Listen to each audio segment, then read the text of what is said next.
कितना बड़े हिसाब होय देखो तारा हतने भइल होय होता नहीं हिसाब भलो रे हैं हम का करी चढ़ता पसिंजर। अरे वाह बिरजू, अरे क्या तुम लोग फुदर फुदर किया हो जी? अरे इधर आ रहे हैं मैडम।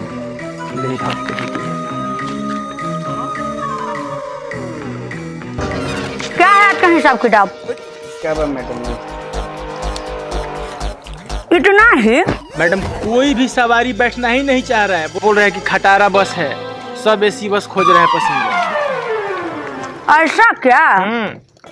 अरे तुम लोग से नहीं होगा, अब हम ही को कुछ करना पड़ेगा। चलो दिखाते हैं कि कैसे बस चलता है, तुमको चला कर दिखाते हैं। चलो। यात्रीगण कृपया ध्यान दे, गाड़ी संख्या BR010171 पटना से चलकर दिल्ली को जाने के लिए तैयार है।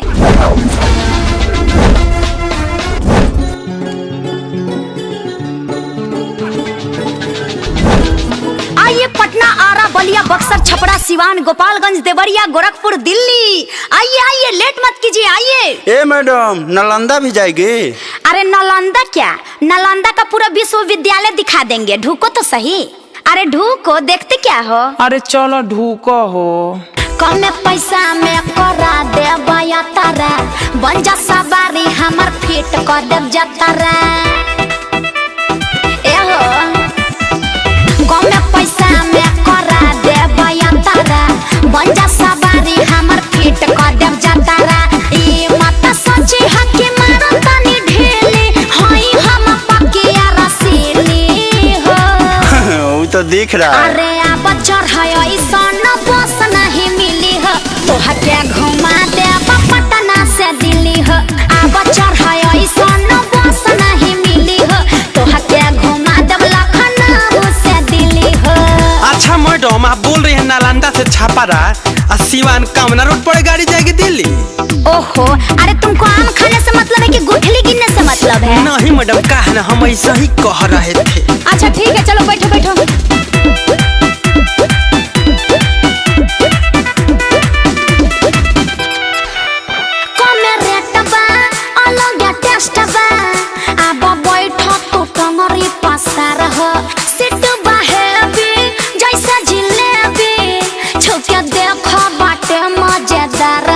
हाँ मैडम एकदम गुलगुल है।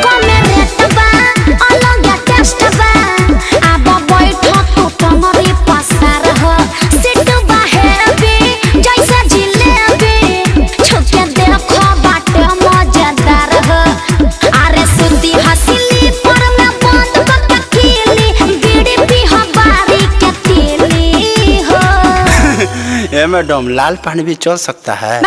मारेंगे कि बत्तीसिया झड़ जाएगा, लाल पानी पिएंगे। अरे आप चढ़ायो सन बस नहीं मिली हो, तो हके घुमा दे पटना से दिल्ली हो।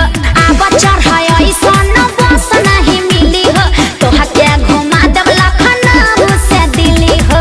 मैडम 1 नंबर और 2 नंबर का सुविधा है ना? अरे बाबा के ढाबा पर गाड़ी रुकेगी, वहाँ सब व्यवस्था है, चलो तो सही।